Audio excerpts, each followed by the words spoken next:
think a lot of times people read Black authors to learn about Black history, to learn about social issues, and that's great. And that's my area of writing in. So I hope people keep reading those books. But reading about Black authors from a variety of topics and a variety of different genres is kind of what we hope to encourage with the challenge. So.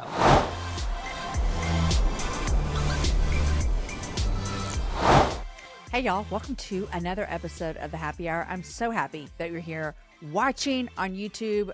Really grateful for you. Today I have a conversation with my friend Jasmine Holmes. This is her latest book. It's called Crowned with Glory. She's just writing books left and right. In fact, she was on The Happy Hour earlier this year, actually for 2 episodes in February. She was on and we talked about a book that she wrote. We talked about it back to back for 2 episodes. It's so good. And she's got a ton of books coming out next year. Here's why I love Jasmine is she's super smart. She's a historian, but she wants to help us all learn. And she wants to help us be better readers and better listeners and better society members and all kinds of things. And so one of my favorite things also is her reading challenge that she had for 2023. And we talk about it a lot on the show today about what she's going to do different in 2024. And my favorite thing we talk about today is why does it matter that we read people who are different than us? So as a white American woman, why does it matter that I read people who look different than me and think different than me? And so we have a really great conversation. And I'll be honest, I've been challenged in the last couple of years to really broaden my view of what I'm reading, and it's hard. And so I just want to encourage you if you're like, I want to do that as well. Well, Jasmine's here to help. I'm here to encourage you. We can do this together. You guys, it's the beginning of December. I hope you're getting ready for Christmas. Hopefully you have your Christmas tree up by now. If you do that, if not, it's totally okay as well. I hope your Thanksgiving was awesome. Jasmine and I talked a little bit about Thanksgiving today because we recorded it actually the week of Thanksgiving. And so there's that. But anyhow, you're going to love it. Here's my conversation with Jasmine Holmes. Hi, Jasmine. Welcome back to the Happy Hour. Thank you so much for having me. You're like a regular co-host these days. I'm very excited. It's very easy to talk to you. So every time your name comes up, I'm like, oh, okay, good. I can relax. We can do this. Yeah, it'll be fine. Yeah. We can do this. Okay, well, we're recording this the week of Thanksgiving. Mm-hmm. Do you host Thanksgiving or do you go somewhere for Thanksgiving? No, I hosted Thanksgiving one year, but then normally we go to my husband's parents' house. Okay. Yeah. And you just show up. You don't have to bring anything. Well, if I bring anything, they will put it into the fridge and then they will hand it to me untouched when it's time to go home. Is that a true story? Yeah. Yeah. It's only Does that hurt your feelings or are you cool about it? The first time I was like, ow. But then now, we've been married for 9 years at this point, and it's just like, it's fine. Here's what I think about like family gatherings. You just have to sometimes figure out where your space is and what your role is and what you're supposed to do, and then just own it. Because if you got your feelings hurt every Thanksgiving, that'd be a waste of time. It'd be such a waste of time. And it's not malicious. It's just like they have this one aunt who does all of the cooking. Nobody else cooks. Like she does everything. So literally this aunt is like, I don't need Jasmine's food. Jasmine can take her food home. She's like, take your food. This looks really good. Y'all enjoy it. My mother-in-law will always she'll taste it and she'll be like, oh my gosh, she'll make a big show of being like, this is amazing. And I'm like, Mom, it's fine. We're just going to go home. She's fine. Like, but you can eat this on Friday. Okay. Right. Eat it. Yeah. And I did. So this year I'm making 2 pies that my Phillip wanted pumpkin. I wanted apple. And then I love a green bean casserole. Phillip is on the opposite side. I do too, Jasmine. He hates green bean casserole. Well, he thinks he hates it. I'm like, do you even know what it is? He's like, something I'm not going to eat. So I made one for myself and the pies, and that's like all I'll be doing. I love that so much. Thanksgiving's probably my favorite holiday. I think I just have a lot of sentimental feelings of growing up, and I like to eat. So there's always lots of food, and we would go to like my dad's side of the family where there was just like tables full of food, and it just made me so happy. And I'm the kind of person who's like, put it all on the plate, and if it kind of touches and runs together, it makes it even better. Like that's how I like to roll on Thanksgiving. Okay, but right now, this is coming out. Thanksgiving's already passed us while people are listening to this. So we hope everyone had a joyful Thanksgiving. Mm-hmm. Here's what I hope, Jasmine, for people's Thanksgiving. I hope that there was peace, that there was no crazy uncle who said absurd things. Mm-hmm. What else do we hope for people in the past for their Thanksgiving? Goodness, we hope that nobody had to set boundaries again that had already been set before. That boundaries were But if you did, that's good. Keep setting your boundaries good that for have been you. set in the past. We're proud of you if you did. We hope that you didn't have to, though. Okay, Jasmine, you are just like, I've talked to you before, and the thing I know about you is that you're just like creating content as if it's your job, and it is your job. So there's that. You have so many projects coming out next year. You had how many books come out in 2023? 2023, 2. Crowned with Glory. And then Never Cast Out came out. Never Cast Out. Okay, how many books do you have coming out in 2024? 3. Tell me about them. Like, what are they? What's coming out? I have an Ephesians Bible study coming out in June, and that's with Jackie Hill Perry and Melissa Kruger, which I'm really excited about. And then I have another trade book coming out in July.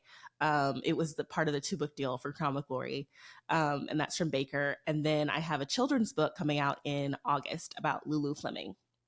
Oh my gosh. Have you written a children's book yet? This is my first one. Okay. I tell everyone all the time is that I think writing and releasing and talking about children's book is the most fun you'll do. Like, it is just so fun. I'm really excited. My sons are excited because they keep being like, my oldest is like, "Oh, you wrote a book we can read." And I'm like, "Yes, this one is for you." I love that so much. I just got my first like copy. It's an advanced copy of my book that comes out next year. And I brought it home yesterday and I was showing my kids and I was like, "Anyone want to read it?" And they were all like, "Yeah." And then one of my sons was like, "Mom, I need to be honest. Like, I've never read any of your books." And I'm like, "I know you haven't. Oh my gosh. It's okay. It's fine. It's fine. Don't You're not worry my target about it. audience, but you know, maybe one day you'll want to read it." So excited. I want to talk about reading. So one of the things that you do is you do a reading challenge every year, and you did that in 2023. And I actually want to tell you that I read 2 books this year from your reading challenge. That's awesome. Would you like to know what they were? Yes, please. Okay, I'm on my Goodreads account. Let me find them. Which I wanted to read 50 books this year. I'm at 34. I'm not going to hit it. I'm kind of sad about it. That's all right. Just go in and change your goal. Oh, I like that, Jasmine. Yeah, just go change it. Change it to like Bring it 35. back. Yeah. 35, and then I'll pass it by. Okay, here are the 2 books that I read of yours that I found on your reading challenge. Reggie and Delilah's Year of Falling. Aww. That was so cute. It's like a YA cute little romance book. It's so cute. It was so cute. It was an easy read. It was so fun. And then I read All That Is Secret, an Annalise Spain mystery. Oh, did you like that one? I did like it, and I actually ordered that. No, I didn't even order it. I talked about it on Instagram, and the sweet author, Patricia, sent me the second book. Oh, I love that. So I'm going to read it over the holidays, the second one. That'll be so good. I love a series. I love a series too. Okay, let's talk about your reading challenge. You tell me the reason behind it, and then tell me, are you switching anything up for 2024? The first year we did it was I think 2022, I want to say. And It was just me reaching out to my friend, Sharia Rush on Instagram. And I was like, "Hey, I really think it'd be cool to do a reading challenge, but I don't want to do it myself. Let's think of some categories. Let's just see what happens." And it was so fun that it was a no-brainer to do it again last year. For this next year, I think that we're going to give it its own Instagram page. Oh, I like that, Jasmine. I do. Yeah, and make it a little bit more like releasing content specific to that on that Instagram page, and having like a broadcast channel where people can talk about what they're reading. And yeah, so we're really excited, and we're going to try to be, I feel like the categories were different this year from last year, but we're trying to think of even more like specific challenging categories to find new authors, because I think a lot of times people read Black authors to learn about Black history, to learn about social issues, and that's great. And that's my area of writing in. So I hope people keep reading those books. But reading about Black authors from a variety of topics and a variety of different genres is kind of what we hope to encourage with the challenge. So I'm excited. I love the Instagram page thing because I follow you, but I will admit that sometimes I'm like, where did Jasmine post that? Where was it? I got to go back and find it. And so I think that its own Instagram. Do you already know the handle that we can tell people, or do you not know that yet? We don't know yet. I need to see. I guess I need to see if Reading Everybody Black is available, man. That would be. I'm going to look right now. Look, I'm going to help you out. Instagram.com. And then I'm going to look up Reading Everybody Black. Yeah.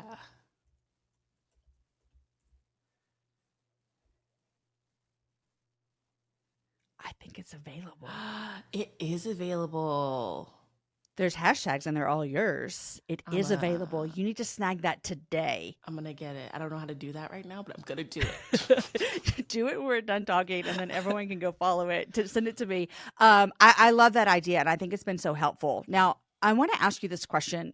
Someone might be listening and think, okay, this is great. I do want to read Black authors for social justice issues, and I do want to read Black authors about history, which is why I love a lot of your writing as well on Instagram and in your books, like with your book Crowned with Glory.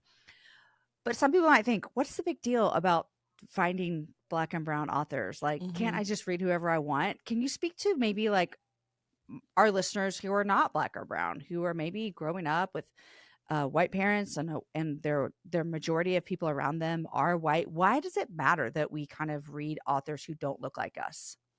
A lot of educators talk about books as either windows or mirrors. They either show back to us the experiences that we're having in our life and we can go, oh my gosh, me too. I'm not by myself. Or they offer us windows into other people's lives, or at different points in different books, we may experience the window or the mirror. I remember reading a book in 2021 called When Dimple Met Rishi, and it was this adorable love story, YA, and it was about two Indian kids. And I had never read a book by an Indian author. I had never read a book about Indian experiences. So there were like food names that I didn't know, and there were cultural things that I didn't know, and holidays, and like expectations for arranged marriages and college and all of this different stuff. And through reading that book, I learned about a culture that I had not come in contact with in my personal life a lot, right? Like I had only come in contact occasionally in a side character on a movie or a TV show. And it was my first time being immersed into this culture of somebody who is not like me and becoming conversant in things that I would not have had to become conversant in before. And it was beautiful. It was wonderful. And it's an experience that I think that we should all pursue. I think it's so important for us to understand others, and story is such a beautiful way to accomplish that. So many times we grow frustrated in these conversations about racial justice, unity, all of these things, reconciliation. And a lot of it is just because we haven't taken the time to reach out for the understandable part of someone else's story and connect with somebody else's story. I love that so much. It's one of my favorite things about hosting a podcast is getting to hear people's different stories and different viewpoints. And even though everyone on my show that I bring on would profess to be a follower of Jesus, I think there are just different life experiences that change the way we even see the world. And I think that one thing that I hadn't thought about, even as someone who is trying to think about these things, when I read Esau McCauley's book, Reading While Black. Oh, by Esau? Yes. Yeah, that's it.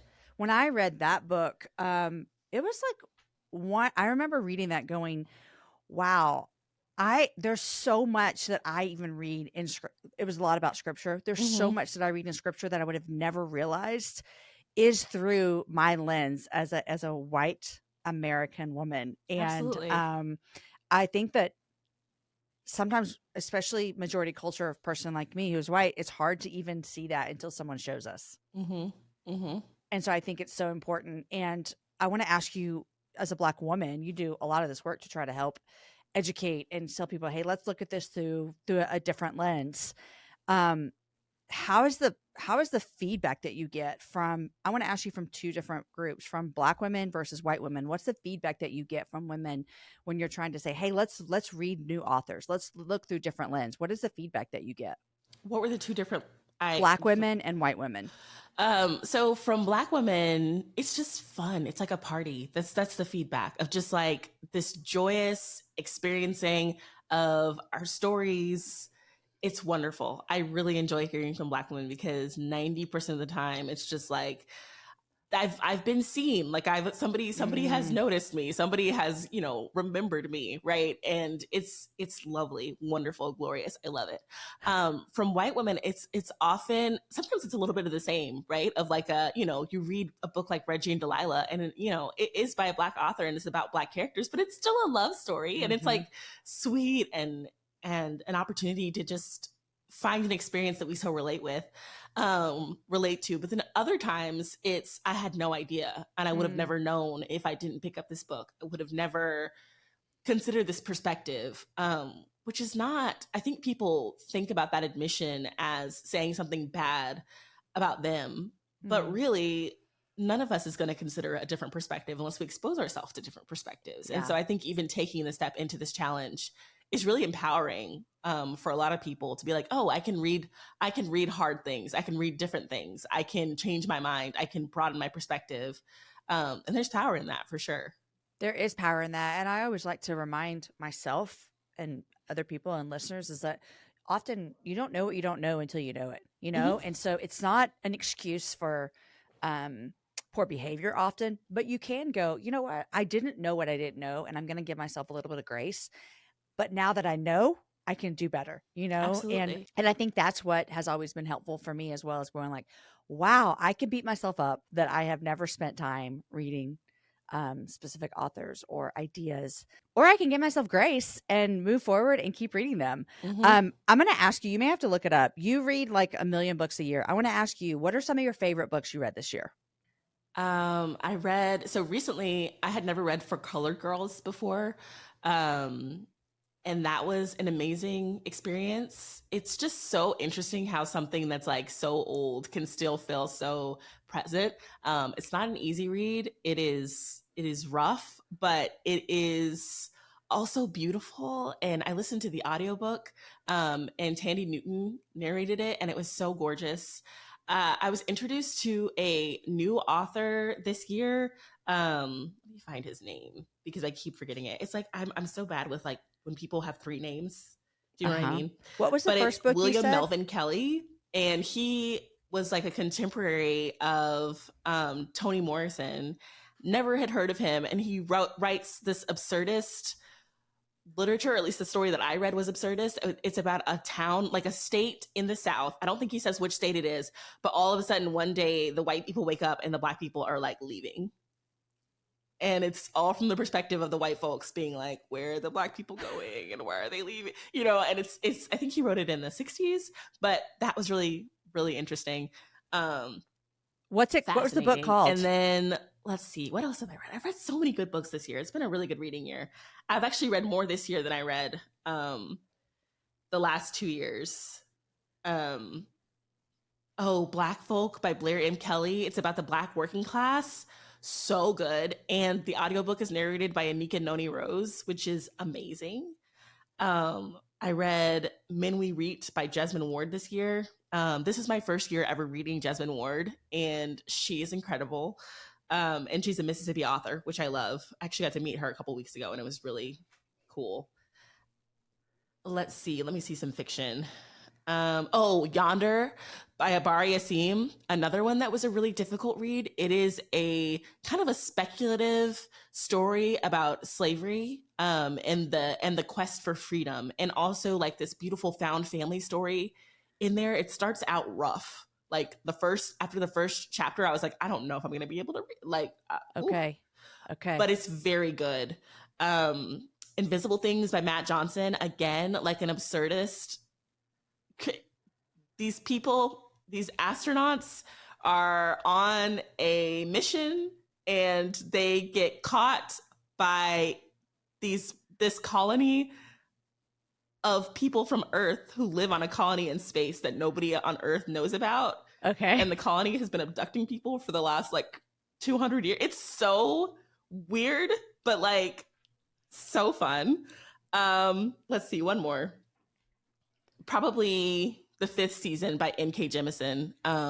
This really expansive, I think it's science fiction, maybe like science fiction, fantasy, epic. But this year I really got I really tried to read broadly. Like I really tried to like cast a wide net and have different reading experiences this year. And those are some of my favorites. Okay, I'm going to ask you when we're done to text me all those because I could not type them fast enough into my Goodreads account in order to get them down. So you'll have to send me all of those books. Mm-hmm. Okay, so this is a question I have. I love how you do read so broadly, and you're in school. You're also an author. Like, are you listening to most of these books? Because that's my struggle is when do I find time to read broadly? Because I have to read a lot for work, and then I'm also in school. Are you listening to most of these books? Yeah, if I'm reading for fun, I'm listening to it. I would say like 80% of the time I'm listening to it. I have had to do a lot of research reading this year, and that is almost always a physical book. And I don't really count my research reads in my total. But most of the books that I share about, I have listened to. Okay. And you're a bath girl like me, aren't you? Yes. Yes. So I will like put on my beats and just be in my zone. Just be in your bath zone. I Be in love my it zone. so much. Yes. But I always do tell people, because I read a lot of books during the year, and every time somebody's like, how do you do that? I'm like, there are purists who would say that I'm not doing it because I'm listening to them. I'm not a purist. They're not, so I don't make any claims, but I love an audiobook. I love it too. Jasmine, I want to ask you a little bit more of like a serious not reading question. I keep thinking a lot as we're moving into 2024 and what that's going to be like. And we've had some hard years in our country around elections and really a lot of racial injustice coming to light for some people. And I find myself sometimes getting a little anxious about 2024. And I don't think I'm alone. I want to know, for you, what does it look like for you to go into an election year? Like, how do you keep yourself maybe from not getting overly anxious? How do you keep yourself from getting consumed with media?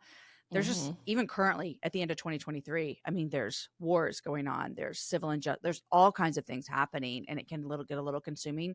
How do you protect your own heart and mind from that?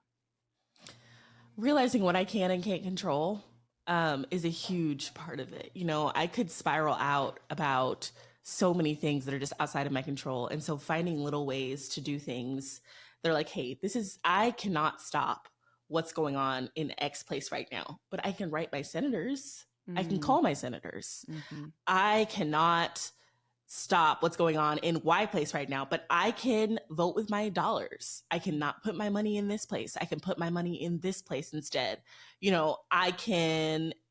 I can't be an authority on every single topic. I know that I can't, but I can point people to folks whose life's mission it is to be an authority on whichever particular topic. And so really it's just this triage of like, what can I do? What can't I do? What's actually in my power? What's actually outside of my power? And I am the queen of compartmentalization.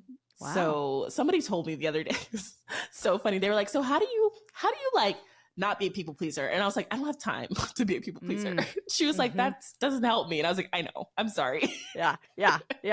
But it's just, you just have to triage it. There's no other way to survive. I'm working full time. I'm in grad school. I'm a mother of 3. I have a special needs child. It's just, you have to triage it or you will go crazy. And then if you're going crazy and spinning out, then you're not helping at all. Like you're not even able to do the things that are within your power because you have so exhausted yourself without even taking a practical step that you can actually do to help. I feel like there are certain ways, like you just said, like that compartmentalized, which is really, really great. But I kind of feel like I want to go into 2024 with some action steps, like one of my favorite things is to go walk in my neighborhood. Like it's very calming for me. I'm usually listening to a book or a podcast. And so I even think like, okay, I want to go into the year truly thinking about like, what are some ways I'm going to take care of myself? Has walking been that for you? I know you started walking a lot. Tell me why, what is that for you? So I walk about 7 to 10 miles every day during the week. I don't when, how, what? While I'm working. I do it while I'm working. On the treadmill. On my treadmill. It's under my desk. And so when I had my firstborn back in 2016, we moved from Minneapolis to Mississippi when my baby was 6 weeks old. And we lived in the town that my husband grew up in, which has no stoplights and about 800 people. I lived on a dead-end street that backed up to the woods, which backed up to the highway. We had one car. My husband took it 45 minutes into work every day. We had a tin roof, so the reception was terrible. My family lives in Zambia in Africa, so the way that the time worked, I wasn't able to talk to them a lot of time because I couldn't talk on the inside because of the tin roof and the reception was bad and we didn't have the best internet and I was just isolated. And so I would go out every day and for 2 or 3 hours every day, I would just walk around Pickens. And if you go to Pickens and you ask anybody who lives there about Phillip's wife, they'll be like, that's the one that would just be walking up and down the street. Like just walk. And I would just walk up and down the street. I would enter LuLaRoe giveaways. That was my thing. I would go out and I would enter LuLaRoe giveaways and I would call my family and I would call my friends. I won 50 giveaways. Well, of course you did because you were just walking and entering. Yeah, that's like a really interesting, weird thing about me. And so, yeah, it's just something that I did. And I had undiagnosed postpartum depression. And I always say that walking saved my life. Like I wasn't doing it to try to get fit. I wasn't doing it to try to meet a step goal. I was just walking because I had a stroller and a baby, and that's all I could do was just walk. And so recently I I had a walking pad already, and I just put it under my kitchen table, and I got a converter, and I just walk. And I had a graduate assistantship at the Margaret Walker Center here in Jackson. And 90% of my job is to transcribe oral histories. So I have my beats on, and I have an oral history going that was recorded in 1990 about the 60s. Wow. And I am just transcribing and walking. Do you have an Apple Watch? I do, but I You have to wear put it on your. Explain this to me, because I still, my brain can't comprehend. You have to put it on your ankle, right? Because if your arms are not moving while you're walking, oh my gosh, it doesn't track your steps. So I have like a converter, and I just put it on my ankle. And I was wondering, because I was like, when you go to the grocery store, you don't get that many steps. And why is that? Because you're walking all over the grocery store. So one day, as like an experiment, I had it around my ankle at the grocery store, and I got 1,000 steps. And I was like, wow. It's because I'm pushing the basket. And it doesn't know that I'm walking because my hands are up on the basket. So yeah, I get my steps. I have a walking treadmill, and I just in my new office have a standing desk, like I'm standing right now, and I want to do more like standing while I work. And so I just need to bring it over here, but I'm going to start walking as well. And I guess I'll need to put my watch on my ankle. That's what I do every day. Just strap it on. And it's such a good, it's so good. Like my husband, I came to him the other day and I was like, my treadmill keeps on stopping and freezing. I don't know what's going on with it. And we don't really have it in the budget to get a new treadmill right now. And he was like, we're making room in the budget. Like you need. We see this as a priority. Yeah. He was like, you need it. You need the treadmill. And I was like, oh, I don't. He's like, no, you do. We have the money. That. Yeah. It's good for you. It's good for you. He's like, it's good for you. You're moving.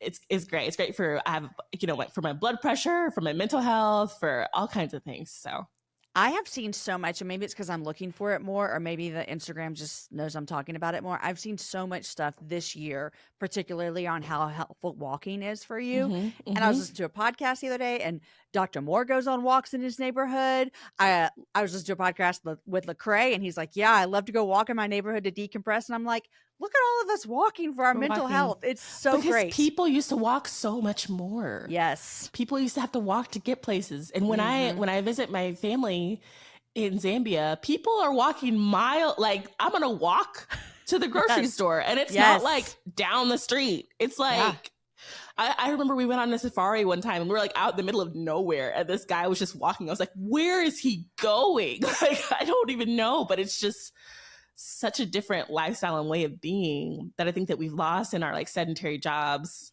and our desk jobs. And for me, like my graduate assistantship was like, oh, I have to be at a desk for 19 hours every week. And so I'm going to walk for those 19 hours every week. That's so good. Do you know who Alyssa Keaton is? Alyssa Keaton she runs an organization called Revelation Wellness, and I just really adore her and the work she's doing. But she talks about how, just like what you just said, like for so many years previous to all the technology that we have, people walked everywhere and anywhere you go in the world. I mean, when we were in Italy last summer, like I ate more than I've ever eaten and I didn't gain a pound, and we walked all the time and I felt great. It was amazing.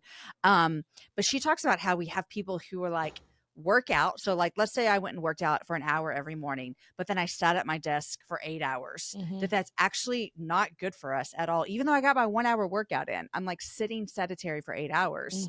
And so she's been a super big encouragement to me. In fact, I don't think I've said this publicly, Jasmine. I think I'm going to walk the Honolulu Marathon next year. Oh, exciting. You want to come with me? Come on, let's go. Let's go to Hawaii. Let's do it. So I used to be a runner. And so I've ran a handful of half marathons. I have some back injuries, so I can't do that anymore. So I want to walk a full 26.2 marathon. It'll take hours. Hours. But the marathon in Hawaii, they don't shut down the course. And so for all of us walkers who are taking, 7, 8, 9 hours, I mean, how long is it going to take us to walk 26 miles? A lot. Yeah. It takes me like 3 hours to walk. Yeah. 7? No, like 10 probably. So yeah. So I usually am walking like 16 minutes a mile. So Anyhow, I'm going to go do that. And I'm so excited. I'm going to get a marathon under my belt. I love that. I'm so excited about it. Well, I think that like we need to have a revolution of walking because it's really good for our mental health. It is. And it's what we're, our bodies are made to be in motion like that. And it's so funny because whenever I talk about it on my Instagram, because I am like a treadmill disciple, like a walking pad. I'm like, you guys, it's so good. And I'll always have people be like, oh, like, have you noticed any weight loss? Or like, how are you eating? Or how are you? And I'm like, it's not about that. It's literally just about mental health, just about, increasing my movement, increasing everything. And yeah, so I'm such a walking pad disciple, but then I'm always like, but I'm not a workout guru. Like this is just really, these are two separate things. Yeah. These are two separate things for me. Well, you're encouraging me. I haven't moved over my walking treadmill to my new office, and I think that's going to happen this week. So I'm going to be walking in my office. I can't wait. That'll be so good. Jasmine, I always love any chance I get to chat with you. And I'm so excited about all the projects you have coming out next year. The books, the kids' book, the Ephesians Bible study. I mean, I'm really grateful for your work. And all of us are now going to be following your new Reading While Black. Reading While Black? Is that what Reading Everybody Black. Reading While Black. Reading Everybody Black. Yeah. Sorry, I just totally made up a fake Instagram account. No, that's Esau's book. We were just talking about Esau's it. Book. Yeah, oh my gosh. Yeah. It's fine. It's in my brain. Reading Everybody Black. And I'm grateful for all the work that you're doing. I would love to know, what are you currently right now reading and what are you loving? Right now, I am reading for school. Okay. So I am reading, what am I reading for school? Well, let me see. Oh, it's a famous book, but I've never read it before. Okay. The New Jim Crow. I'm reading that for school. And I've never read that before, either. So this is my first time reading it. And then I have a couple of like horror books that I'm kind of dancing around the edges of. I like to be scared. Like so The Unsettled by Ayanna Mathis is one.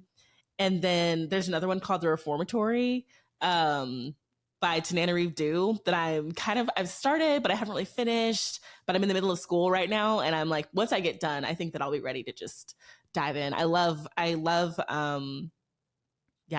a thriller, suspensey, like, ooh, tingly, creepy kind of read. So I'm excited about those two. Okay. I love that so much. Did you read The Hunger Games? Oh yeah. Okay. I'm currently reading The Ballad of Songbirds and Snakes, the prequel. Have you read that one? I have not. I pre-ordered it. Okay. And then my little brother came into town and took it to Africa. Oh, and so it's in Zambia right now. So it's literally in Zambia right now. It has been for years. Well, I'm reading it because I'm dying to see the movie, and my whole family has seen the movie, and they said it's amazing. But I'm going to finish the book first.